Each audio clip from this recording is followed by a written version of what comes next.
Blog Talk Radio.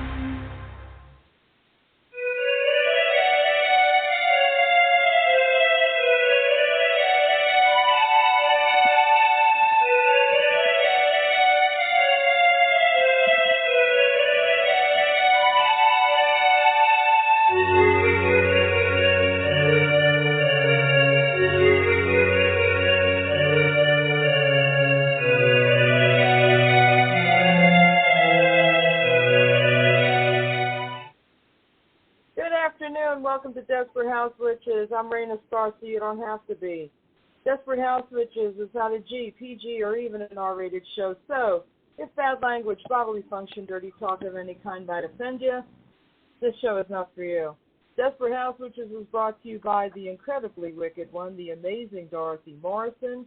Please check out www.wickedwitchstudios for all of your witching needs. I am currently back from the Mystic South Conference, Mystic South 2023. Sorry, I'm still tired from driving. In beautiful downtown Atlanta, Georgia. Please check out mystic-south.com.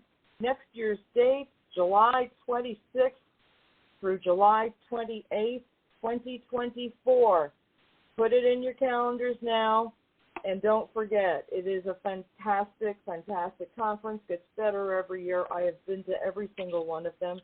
And we do a live show from there, so come on and check it out, mystic-south.com. All right, with me for a half hour, we're doing a short one today, is my friend Halina Hadas, writer of Witchcraft Cocktails, and the current book, the Modern Witchcraft Book of Astrology. Hey, my friend.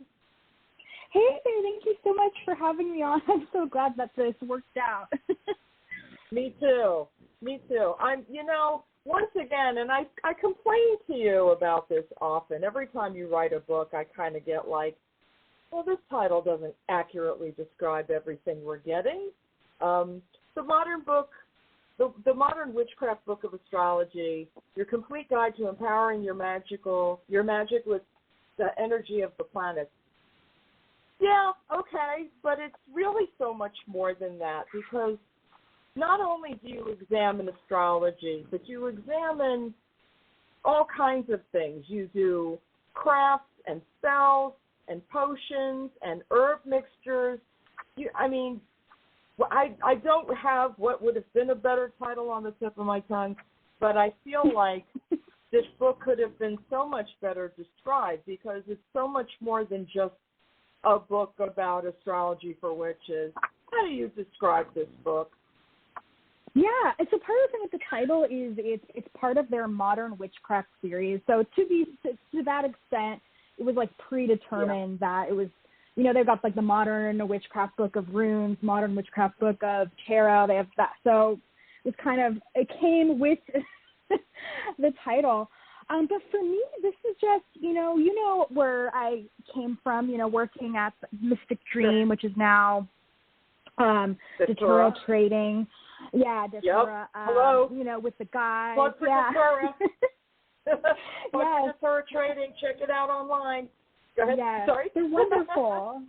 I love them all. Yeah, and, working for them, in the early days, and we had just this wonderful astrologer there named Paul, and he kind of started my journey with astrology and weaving it into magic. So I just wanted to break it down in a different way, because there's so many wonderful books about magical astrology, and so I wanted to approach it just a little differently and add something, hopefully, to the conversation, but that witches could use in multiple ways. And, I'm an energy worker, so I had to put in, like, the energy alignment stuff for, meditations for each of the signs and stuff like that. So, it's just my hope is that people can find a way to connect to astrology for them, through this book, and break down concepts like, the houses and stuff, so people can feel more comfortable in understanding what they can of astrology, because there's a lot.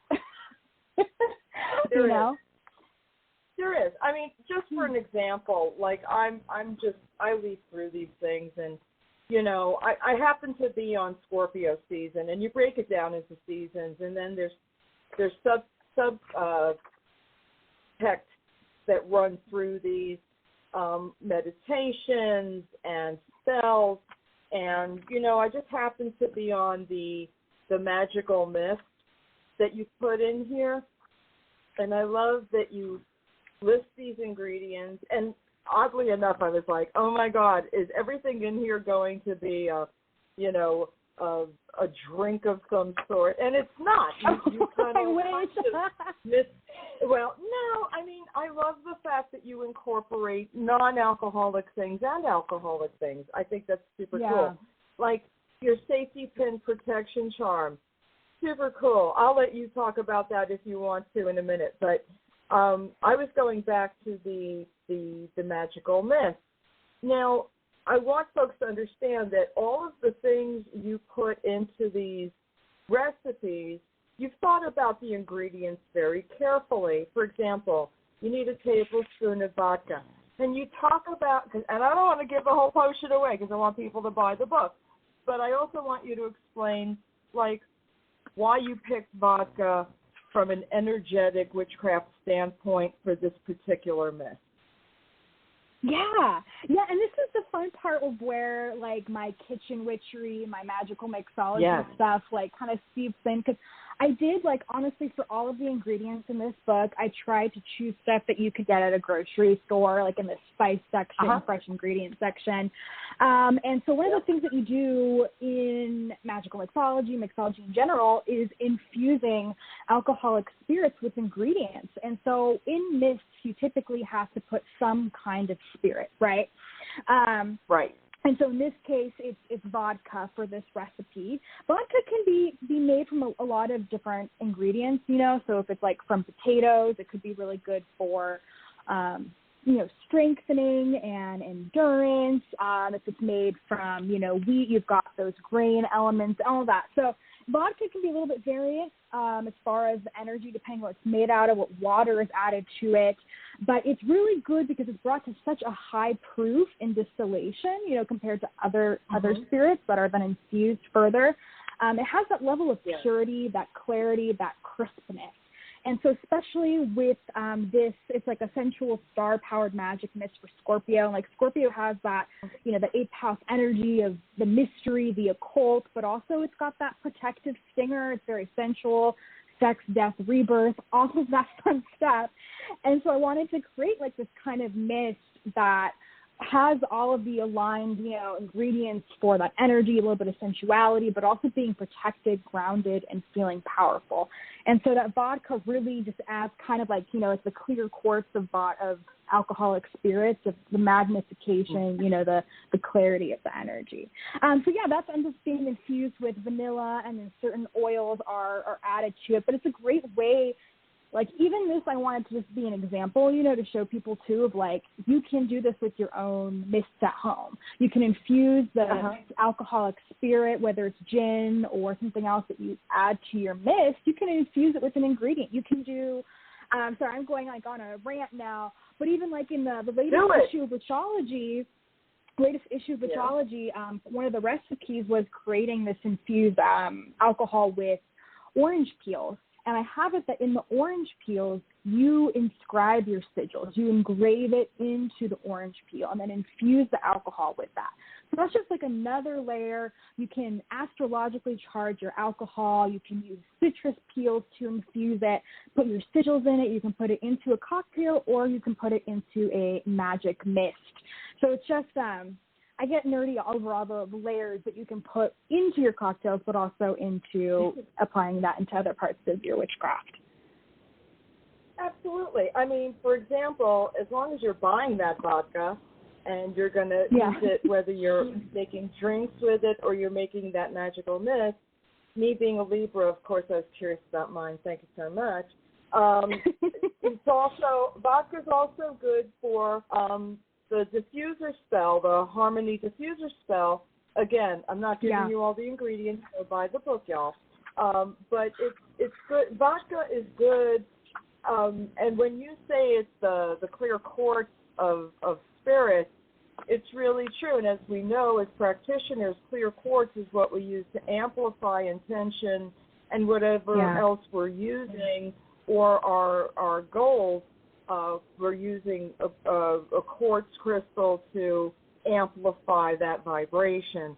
And so you can also be using it for this diffuser, this reed diffuser spell, which is also cool. And you had mentioned citrus infusions with that as well. And, of course, this says orange rind, which I love the way that smells. And talk a little bit about vanilla, because vanilla, a lot of folks are like, oh, God, vanilla, it always smells like cake. It's always this, it's always that. But it doesn't a lot of people do not appreciate the magical properties of vanilla. Can you talk about that a little bit? Yeah, I mean, a lot, honestly, goes into vanilla. I'm kind of surprised to hear that because I thought it was such a popular, maybe they're all just getting, like, synthetic oils or something, you know, because when you work with it, like, the vanilla bean itself, it's the scent is much more gorgeous. And I also put that into, like, a perfume in the Libra season, which is just enchanting. But the thing about, like, vanilla, like, what I love about all of these ingredients, too, is that there's other layers to it, right? And so vanilla is not just a vanilla bean. It's this fermented, you know, orchid. It's a lot of effort goes into producing this spice. So it's already magical when it arrives, you know, into your household. And so I love working with vanilla bean for that reason, because that effort that goes into it already being created, you know, it's good for so many things, attraction. And when you use, like, organic, fresh vanilla bean, it's everyone's drawn in by that scent. Maybe the synthetic stuff isn't as attractive, but there's truly a difference. And so I love using that, you know, in perfumes. Yeah, sorry. Go ahead. I want you to address the difference between the different types of vanilla, because if you get really good Madagascar vanilla, it does not smell the same. And I think what is happening to some folks is that they are not using the correct type of vanilla, not that they're using synthetic necessarily, but there is a huge difference between Mexican vanilla and Madagascar vanilla, correct? Yeah, I am actually glad that you said that. It took me a moment to think of what you're doing. I should say that most of the time I buy Madagascar vanilla. So probably, yeah, exactly. And, you know, the other thing is to think about, you know, the countries of origin, right? So in Mexico, what kind of foods and ingredients do they use? Vanilla is going to be better, you know, Mexican vanilla is going to be better for recipes or magical witchery or spells that coincide with ingredients from Mexico, right? So if you wanted a hot love spell, you could do, you know, a little bit of cayenne or red pepper with vanilla to spice up, you know, the bedroom. Obviously, you know, more stuff there. Whereas, you know, Madagascar vanilla has a very different, more tropical, alluring flavor and aroma to it. So that's a very good point with the different types. Yeah, I mean, because quite frankly, you really, because I know you study this really intensely, and a lot of us do not know the difference. So the fact that you lay it out is really important so that we are in the right direction. Because some things, you know, there is no substitute for actual essential oil as opposed to the synthetic. And I think sometimes folks think, well, I can just use the synthetic. Now, in some applications, that is fine. I just want folks to not be disappointed with their results. Yeah, and that's true. I mean, I don't know, especially as, like, I get older, like, I'm noticing, God, it's like the problem with being in the same age is, like, I am getting more and more allergic to certain things, you know, and that's the stuff with, like, like, I have had to make my own homemade shampoo, you know, and on all this stuff, and that's kind of what it comes to when it comes to essential oils versus synthetic. Like, if someone's in a financial situation, I don't judge, but the reality is magically and also health-wise, if you can afford the true essential oils and pure organic ingredients will be better for your magic and for your health in the long run, especially if it's something like the diffuser or the perfume spell listed. You know, even people talk about like how candles, like if they're impure, like and burning that, especially in witchery, you know, we're burning candles all the time with paraffin wax.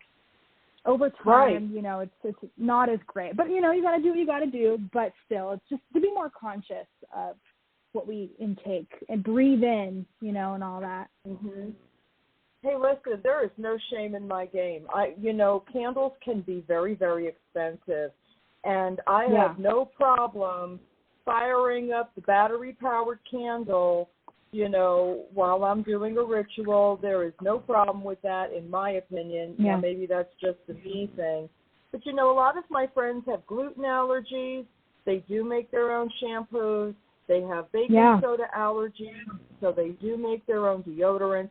I mean, there's a whole bunch of health-conscious things that people are doing because of allergies. Listen, there's certain types of incense that I can't even breathe near. So you know, sometimes you have to substitute, whether it's from a health perspective or even a cost perspective. There have been times where, listen, vanilla bean, real pure vanilla bean is a fucking fortune. I mean, a lot of money. So instead of necessarily using that, I will substitute something like, you know, listen, I have a very small bottle of 100% Madagascar vanilla extract. I use it very, you know, gingerly. I do not spread it everywhere. And sometimes it's even better to find something with similar properties that's less expensive than that particular ingredient. But, you know, just do your research. And a lot of the research, thanks to Julia, has been done for you. Look at that. Because she's written more than one book. So you want to investigate her writings because she does talk about how to substitute certain things, and it's important to be able to do that, whether from a health standpoint or a cost standpoint. So I really appreciate what you do and how you do it and make it accessible for folks, because this book could have been just like out of the league for some because of some of the ingredients, but because of your history, and folks should always investigate who they're buying books from and see what they do and see how they care and see what the explanations are in their previous works, because it will help you out immensely. But like, how do you come up with these spells and meditations? Is it something you've tried, or you've learned a seed of it from somewhere else and you've incorporated your own spin? How do you create all of the things you've created in the book? Yeah, it's also the same approach that I take with my mixology. Now, part of it, maybe you could say, is ADHD. But, you know, it's sitting with, you know, the meaning of what something is, looking up its associations. Maybe there's certain ingredients for a sign or for a planet, you know. Or, you know, maybe I think about how I can integrate that into a spell. A lot of it's testing, too. So, like, in the Capricorn season, now I should say there are also different types of, like, cinnamon, too. But in Capricorn season, there's, like, a cinnamon stick spell, and it's like, you know, when you pour hot water over cinnamon sticks, obviously it depends on the quality, but the majority of them will open up in hot water. And so I use that to like roll up a bill and stick it in the cinnamon stick and roll it back up when I take it out of water. So that way, like, it rolls with a dollar bill in there, and I use that in abundance spells and stuff. And so I put that in like Capricorn season. And honestly, this is like, part of it is also the kitchen witchery, right? Because I'm a bartender, like, you know, if we put eggs in a cocktail, egg white in a cocktail, what do I do with the leftover eggshell, right? You can ground it up and make a protective powder. You can use that in fertilizer, you know, for your plants. That's an experiment that I did in college, you know, measuring the growth rates when eggshells were used. You know, or you can use it as like a container to hold your candle. And anyway, it's just all of the different ways you can use things. There's like spells where, you know, another bartending trick is like when you sprinkle certain spices over fire, you know, there's little sparkles that come from that. Obviously be safe. And so that was like in some of the spells, I think in like Aries season, where you sprinkle spices above the candle flame.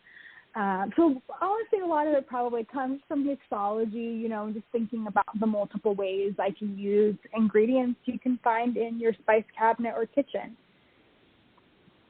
Yeah, that kind of reminds me what you were just talking about. It just reminded me of your ethereal ember spell, which I thought was super duper cool for Sagittarius season. See, this book has something for everybody. It's really super cool. There's all kinds of spells for abundance and protection and all of the things. I mean, and it's not limited. It's a very inclusive book. Just need to throw that in there so people know, because being inclusive is very important to me, and I'm so happy to see inclusion is important to my authors. So I always like to say, hey, everybody, for everybody, every human. Yes, I get it. But I love that about you, because you're a very open and nurturing and loving person.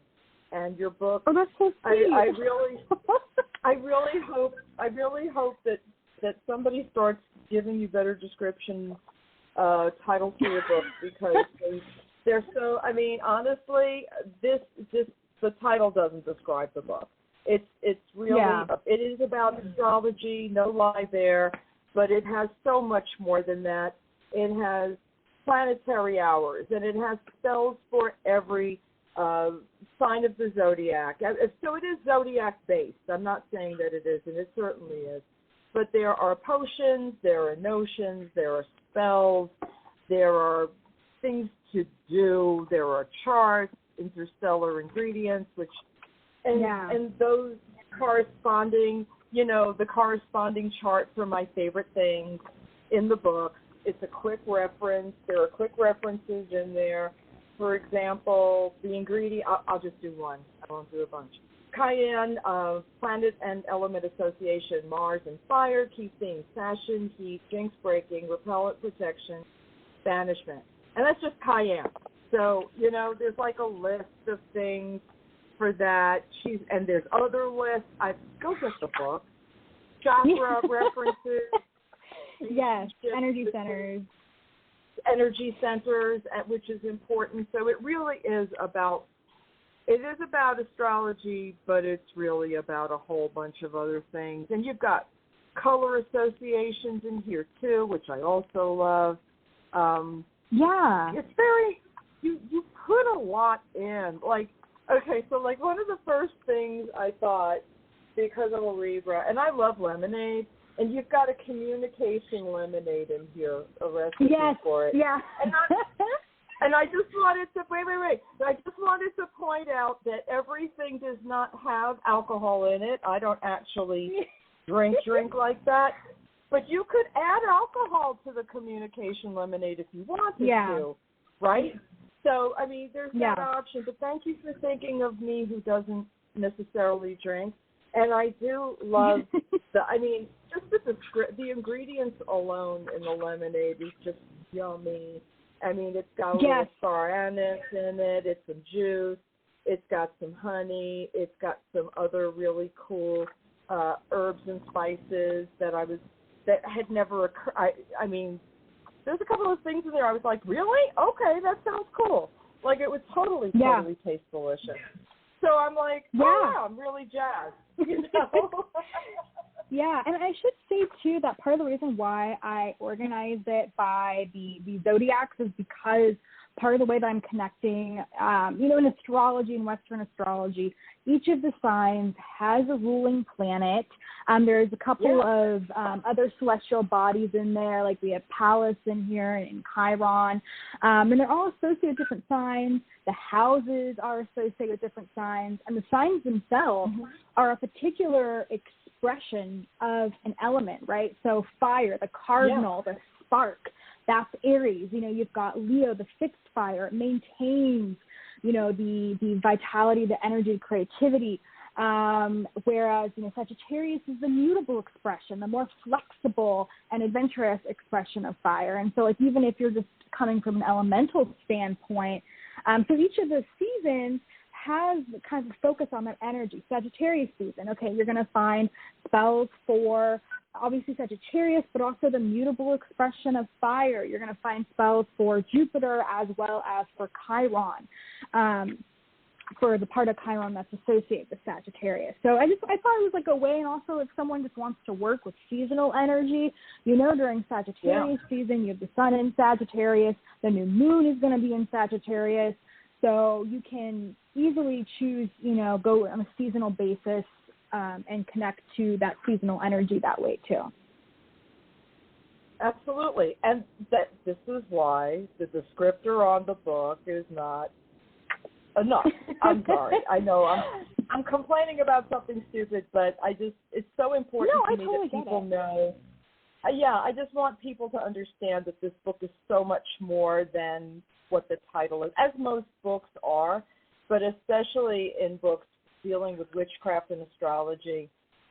Please check this book out. It's such a great book, and it's easy to use, and you can, of course, go outside of your particular sign to use all the spells, all of the cocktails and potions and notions. It's certainly open to more than just your sign, and it would make a really great gift, I think. I mean, it's the second half of the year. It's time to think about stuff like this. So, Julia, can you tell me a little bit about what else you're working on? Just a little hint? Yes. Yes. Well, you know this already, but hopefully in the future with book titles, I do have a book agent now, which has been life-changing. Being able to, argue for a livable wage and better rights. So that's a big thing. And so right now I am working on another part of the Adams Media Modern Witchcraft book. So I'm working on their Modern Witchcraft book of Moon Magic, which obviously I've done work on that before with Moon Magic and Mixology. Obviously this won't be alcohol-based, unfortunately. But then after that, I can't speak on it super soon because nothing's, signed yet, but I hope to be working on a cocktail book as soon as I finish this one. And I'm very excited about it because it combines my loves of my life. So I'm fingers crossed it comes together and I get a book deal for that book because I think everyone would just love it. But yeah. I already love all your books already. The ones I already have are great. Just saying. So tell people, because we're down to like a minute and a half, tell folks how they can find you. Yeah, the best way to really find me is just to go to witchcraftcocktails.com. That is my blog. I put, non-alcoholic and alcoholic recipes on there, but also it has links to all of my other accounts, and these days with all of the scammers that pop up, it's better to connect directly through an author's site to their platforms because you never know what Instagram or Facebook accounts are scammers. So that's probably the best way to go is to witchcraftcocktails.com and connect to me through there. So you're not on the Threads thing, are you? Not yet. I probably should because I'm a creator, and I feel obligated. But I'm not a big fan of social media. I use it, but it's just it's a little draining. So. No, I'm totally the same. I can't keep hopping from one thing to another. I'm old and running out of patience. So I'm not really on Twitter. I don't really post anything on Twitter. I may put an episode up on Twitter, but I don't engage on Twitter for the most part. And now it's just every 5 minutes. I remember when Mastodon was a thing for 5 seconds, and then that went away. Yeah. And I don't know. Yeah, remember? And it's they keep cropping up every once in a while, and it's I'm already tied into Zuckerberg because I'm on Facebook. Isn't that enough? Yeah. How much do I have to give him? And I've got an Instagram account that I barely use because, again, enough already. Yeah, there's 5 or more social media accounts. When I post a blog, I have to post on Facebook, I have to post on Instagram, I have to post on TikTok, Twitter, which I don't do, Threads, all these different things. I was it's too much, to have 5 different social media pages. So I know. We need somebody. Okay, so here's a new job description for somebody. Social media only manager. Someone to post your shit everywhere so you don't have to, and they can monitor it, and we'll pay you a monthly fee of $25, and you can make a fortune doing that. I don't have the patience, I don't have the time, but I'm sure some smart person can figure that out. Anyway, Julia, I love you to pieces. Yeah. The book is The Modern Witchcraft Book of Astrology. What a great book. Your complete guide to empowering your magic with the energy of the planet. You are wonderful. I am looking forward to the next thing you do. I am thinking of you. I love you to pieces. Thank you again for coming to hang out with me. Thank you for having me. I always love talking. Me too. I like talking to you. You're wonderful. Yeah. Thank you. All right. You are so welcome. I will talk to you soon. All right, guys. Next week I'll be back with the Peen, and on Friday of next week I'll be back with Taliesin Govanen, the pagan pundit. And aside from that, I hope you all have a wonderful week and weekend. Take care. Be blessed.